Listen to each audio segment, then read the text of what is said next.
Alright guys, so if you weren't at school on Thursday or Friday, these are the notes. 6.4 coordinate geometry.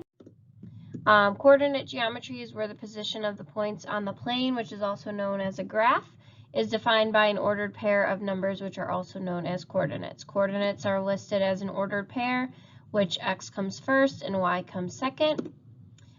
Basically, with coordinate geometry, if they give us ordered pairs, we are graphing points to find or to create a shape. If they already give us the shape, then we are going to find, perimeter or area. So there are 3 different ways to find the lengths of sides. So what we can do is count the number of squares on between each point. So here we would have 1, 2, 3, 4, 5, 6, 7. So this side would be 7. And the other side would be 1, 2, 3, 4, 5, 6, 7, 8. So we still don't know this side, which is where the other 2 forms come in. Notice how I highlighted the distance formula. I forgot to add in this exponent on your note page, so please make sure to write that in. The distance formula, these are all the same triangles, so we already know that both these sides are 7 and 8. The distance formula, we are taking our x1, y1, x2, y2, and plugging that into our equation up top and getting our answer, or the length between those 2 points. So we have distance equals the square root of x2 minus x1 squared plus y2 minus y1 squared. So then we have 8 squared plus -9 minus a -2 changes to -9 plus 2, which would be a -7 squared. 8 squared is 64, and -7 squared, a negative times a negative is a positive. You add those 2 together and you get the square root of 113. Now, I'm going to leave my answer like that just because it's more exact, but you can obviously take the square root of 113 and get 10.63. So I would accept either answer there. For number 3, for the third method, if you think back to the mini project that we did in third quarter, and we did, the Pythagorean theorem around the whole perimeter of the fence, that is what you would do here. Obviously, because this is a right triangle already, because we have, this is horizontal or vertical, and the other line is horizontal, that means those 2 are opposite reciprocal slopes, so they form a 90-degree angle. So what we can just do here is use the Pythagorean theorem to figure out what this is. If this did not happen to be a right triangle, we would just draw a right triangle on the outside of the figure. So we're looking for c squared. We get 49 plus 64 equals c squared. Those 2 add together to get 113. And then we would take the square root of both sides, and we would get c equals the square root of 113, or 10.63. Okay, so you can use any of those methods. Mostly, you'll definitely use this one first, and then you'll have to use method 2 or 3 second. I prefer doing method 3 because the distance formula can sometimes get messy with negatives and positives. That is where you guys make the most mistakes. So we want to be sure to make sure that we have all of our negatives correct and all of our positives and whatnot. Okay, so we are going to complete these 2. So we are going to graph our points. So we have 5 and 1, so there's 5, there's 1, and that's Q. We want to label our points. Whoops. No, this isn't going to be my friend today. Then we have R, which would be 5 and 6. Again, this is X, this is Y. Positive for X is right, negative is left. Positive for Y is up, negative is down. So we'd have 5, and then that'd be 2, 4, 6. So this point here would be R. Then S would be 10 and 6. So 5, 6, 7, 8, 9, 10. So it would be here. And then you, with your ruler, you guys want to connect those points. Obviously, this isn't going to be perfect because I am drawing it on a computer, but that is my shape. So the shape is a right triangle, and that is important that you know what kind of triangle or what kind of shape it is, because we need to figure out the area formula. The area formula for any triangle is just 1/2 base times height. Now, but for a right triangle, and we know that because we have this side is horizontal, this side is vertical, so they're opposite reciprocal slopes. But that means we don't have to do anything with our hypotenuse, so we can just kind of leave the hypotenuse alone. R to S here is worth 5, and then from from R to Q is also 5. So the area of the shape that we drew is 1/2 times 5 times 5. And you would get 12.5, and again, because we don't have specific units, we want to say units squared. The next one, A is at -1 and 5.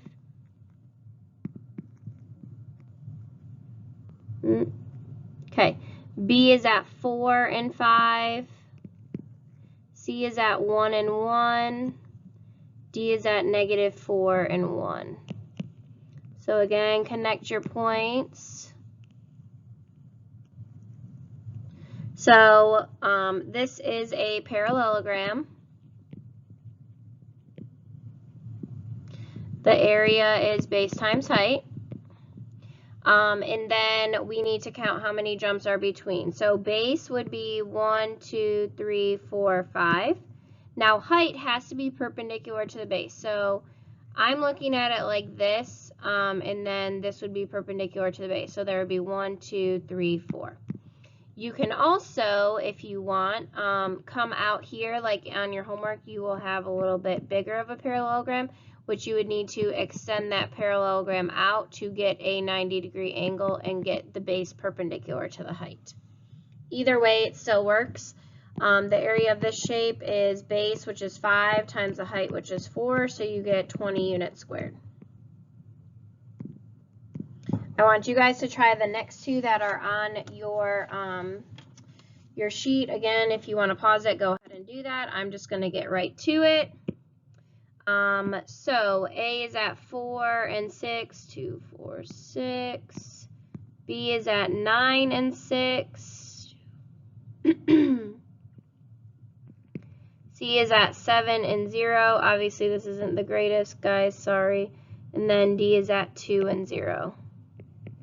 Okay, so I have a horizontal, straight horizontal. This looks like a parallelogram to me.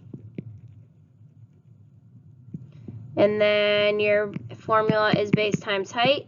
So we need to figure out the base. We need to figure out the height. The base, 1, 2, 3, 4, 5. So my base is 5.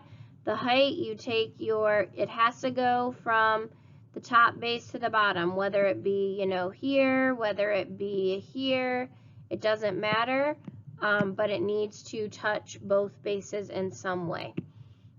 This would be 1, 2, 3, 4, 5, 6. So the height is 6. And again, if you want to, you can come out here and extend this out and look at, your extended or imaginary triangle out there. You'd still have, 6 here.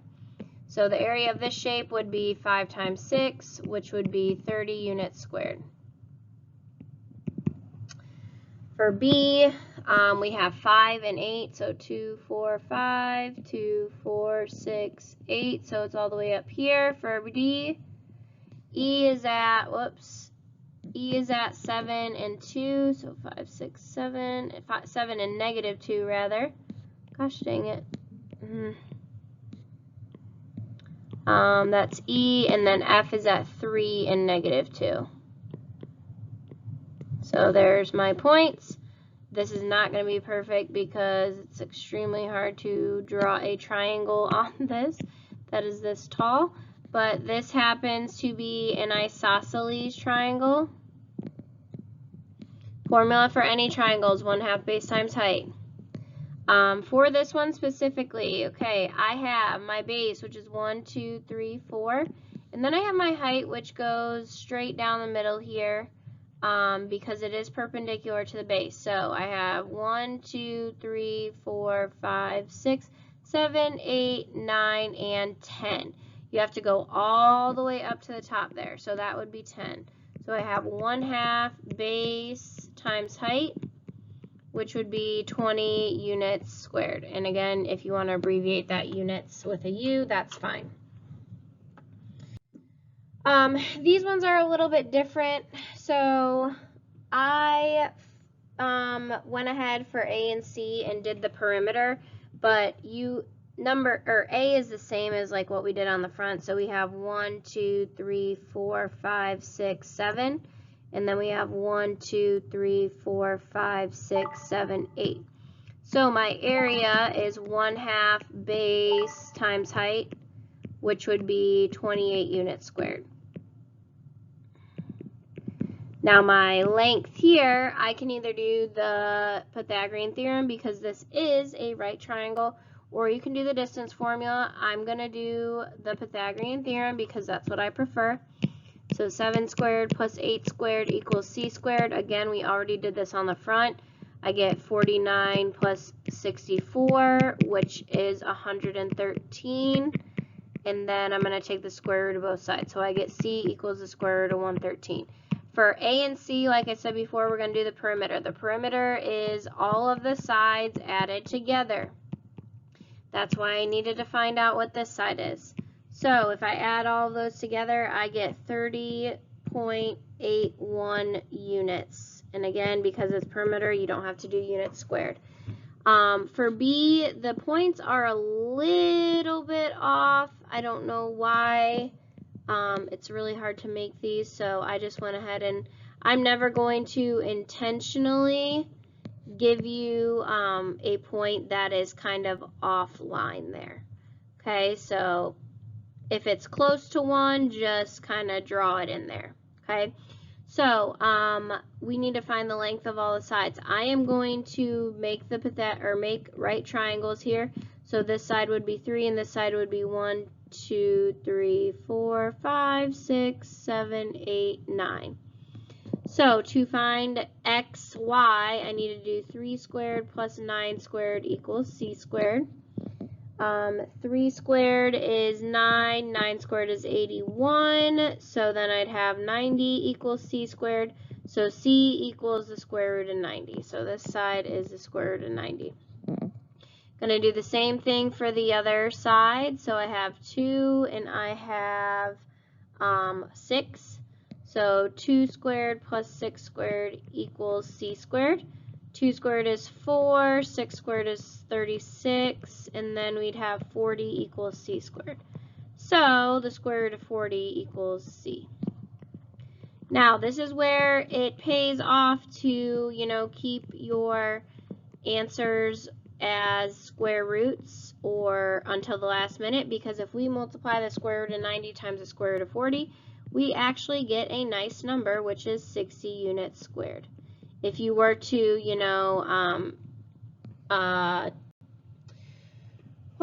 round both of those answers, you would get a different answer than what I got here because it would not be as exact. For C, we're going to do the same type of thing here, so I'm just going to count my sides. 1, 2, 3, 4, 5, 6, 7, 8, 9, 10. And then 1, 2, 3, 4, 5, 6, 7, 8. So area is 1/2 base times height. And again, this is a right triangle, so I knew that already. I have a vertical and a horizontal line. So my area for this triangle would be 40 units squared. I also want the perimeter for this one, so I need to figure out what this is. You can do the Pythagorean theorem. 10 squared plus 8 squared equals c squared. 10 squared is 100, 8 squared is 64. If I add those two together, I get 164. I need to take the square root of both sides, so I'm just going to leave my answer as c equals the square root of 164. To find the perimeter, you add up all the sides. 10 plus 8 plus the square root of 164 is Oh, you know what? I screwed up the last answer to the other one. This one should be 30.81 units. The other one is A is 25.63. Sorry, I messed that one up, guys. I was looking at the wrong answer. For D, again, these points are just a tad off for some reason. I'm not going to intentionally give you a nasty number. I'm never going to put like, oh, here, figure out this dot here. Yeah, I'm not going to do that. If it's close to a number, chances are I tried to do it that way, it just didn't work out. So this is going to be the same way that we did the last one. Make your right triangles. This is 3. This is 1, 2, 3, 4, 5, 6, 7, 8, 9, 10, 11, 12. Okay, so 12. So we have 3 squared plus 12 squared equals c squared. I got 9 plus 144 equals c squared. 153 equals c squared, so c equals the square root of 153. So that would be this whole part here. Then I want to find the other side. And again, if you like distance formula, you can do that instead. 2, 4, 6, 8, 9. Okay, so then we got 2 squared plus 9 squared equals c squared. 2 squared is 4, 9 squared is 81, and then I'd have 85 equals c squared, so my side is the square root of 85. Again, to find the area, you're doing base times height or length times width. The square root of 85 times the square root of 153 would be 114.04 units. Whoops. Units squared. You guys have any questions, let me know. The homework is on Canvas. You need to take a picture and turn it in. It's only 5 questions and you have to graph them. Have a great day. Bye.